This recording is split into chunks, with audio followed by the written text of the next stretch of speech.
If you're loving this podcast, be sure to check out the full lineup. From news and local politics to sports and true crime. Find your next great listen right now at DuluthNewsTribune.com/podcasts.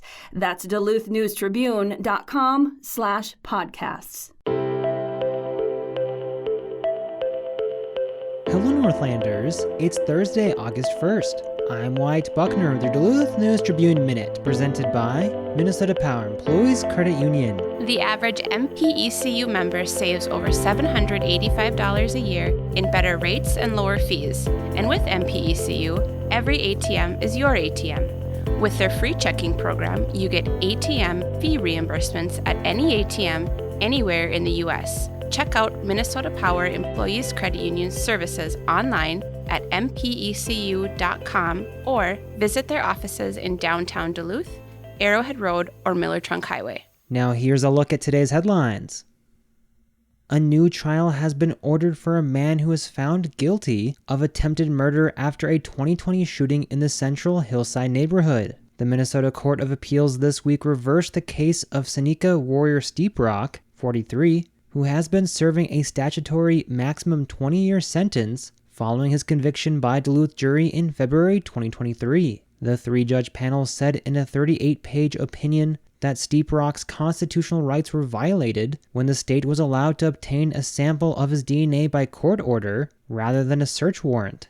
That sample was used to prove at trial that Steeprock, then of Jordan, Minnesota, was one of two people who burst into an apartment and shot Cameron Maurice Jones, 20, at least 8 times. While the court ruled that the DNA evidence must be suppressed, a new trial may still feature the same biological evidence. The judges wrote that law enforcement may seek a new sample through the appropriate process of applying for a warrant. The case was the result of a complex investigation with connections to murders in northwestern Minnesota. Steeprock's co-defendant, Alexia Cutbank, 23, formerly of Duluth, also pleaded guilty to attempted murder and was sentenced to 19 years, a term running alongside a 20-year federal sentence for murdering Daniel Allen Johnson on the Red Lake Indian Reservation in August 2019. The attempt on Jones's life was believed to be connected to another Bemidji area homicide committed by Cutbank's brother in November 2020. The victim in that case was Charles Kingbird, but according to court documents, Jones and Montana Cutbank had a contentious history, and Jones's family believed he, not Kingbird, was the intended victim of that shooting.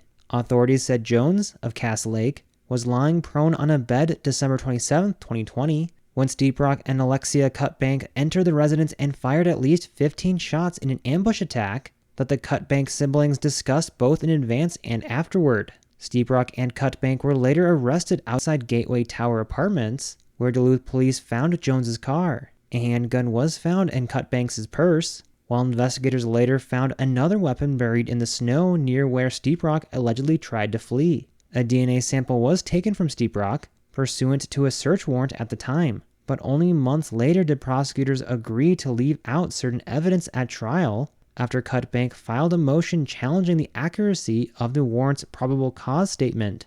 Instead, then Assistant St. Louis County Attorney Jessica Freilich filed a motion in September 2021 seeking to compel a new saliva sample from Steeprock. She did so under the court's rules of discovery, which state that bodily materials may be obtained when a sample, quote, will materially aid in determining whether the defendant committed the offense charged, end quote. Defense attorney Gerald Wallace objected, contending the rule, quote, should not be used as a workaround for detective search warrants, end quote, but Judge Leslie Byers granted the motion without making any findings of probable cause to support the search.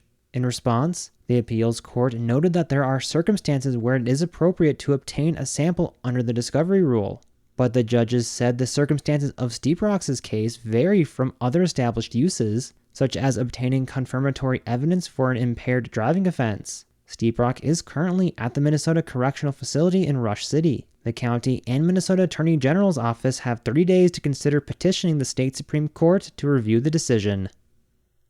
It's time now for this week's Business Beat with Duluth News Tribune business reporter Brielle Bredston. A toast to Bellicio's. Bellicio's Italian restaurant and wine bar was recently recognized by Wine Spectators. The Canal Park restaurant was one of over 1,500 winners to receive the Best of Award of Excellence this year. It's an honor Bellicio's has held since its opening in 1999. That's because Bellicio's wine lists offer 755 selections, serving as a destination for a wide range of serious wine lovers. Family fun at Ballyhoo. The festivities continue at BB and Friends Ballyhoo Market, located at 601 North 56th Avenue West in Spirit Valley. The event kicked off last Thursday and will pick up again this week and next. On Thursday, August 1st from 4 to 9 p.m., there will be a whole lot of free fun for all ages, including a henna artist, face painting, live music, yard games, and free beer provided by Hoops Brewery. Drop in for a DIY wood art class, or grab a bite to eat at Oasis del Norte food truck. Vendors include DAM Boho Projects, Alchemy, Hoops Brewing, Soul Festive Embroidery Company, Stone Dog Ridge, Superior Currents, and The Whimsical Fiber. The finale on Saturday, August 10th will be a day-long celebration from 10 a.m. to 4 p.m. with even more vendors as well as giveaways. Bell Bank opens a second branch in Duluth. Bell Bank celebrated the opening of its second Duluth branch yesterday. The new location at 3501 West Arrowhead Road is set in a growing residential and retail corridor. Hours are weekdays from 8:30 a.m. to 5:30 p.m. The other Duluth branch is located at 201 East Superior Street downtown. There are 30 total Bell Bank branches across 3 states. Bell Bank is the largest family and employee-owned bank in the upper Midwest. It offers personal and business banking, mortgage, wealth management, and insurance. I'm Brielle Bredston. Send me some more business tips at bbredston@duluthnews.com. Thanks, Brielle. If you missed Brielle Bredston's in-depth report on the controversy surrounding the fire that destroyed Lutsen Lodge earlier this year, you can still pick up a Wednesday edition of the News Tribune. Subscribers can read that story online at duluthnewstribune.com. Now here's a look at your forecast, brought to the News Tribune's Northlandia podcast. Happy Thursday, here's the forecast for the Duluth area. Some patchy fog will kick off today, with showers and thunder showers lingering across the region through this afternoon before a cold front pushes through. Highs hit the lower 80s. Behind that front, we look dry Friday and Saturday, but with temperatures staying on the warmer side in the upper 80s to perhaps lower 90s. A slightly unsettled pattern of showers and thunder showers returns starting Saturday night and continuing on and off next week, but we look much cooler as well, with highs back in the 70s. I'm Storm Tracker meteorologist Robert Daly. Thank you to the Northlandia podcast for their support. The bi-weekly podcast explores curious and unique stories here in the Northland. The latest episode explores an Eveleth artist who sent his work to Eleanor Roosevelt. You can find that episode and others at duluthnewstribune.com or wherever you also get this podcast. Reporting for today's episode was done by Tom Olson and Brielle Bredston. Thank you for listening to Duluth News Tribune Minute. Have a great day, and we'll see you back here tomorrow.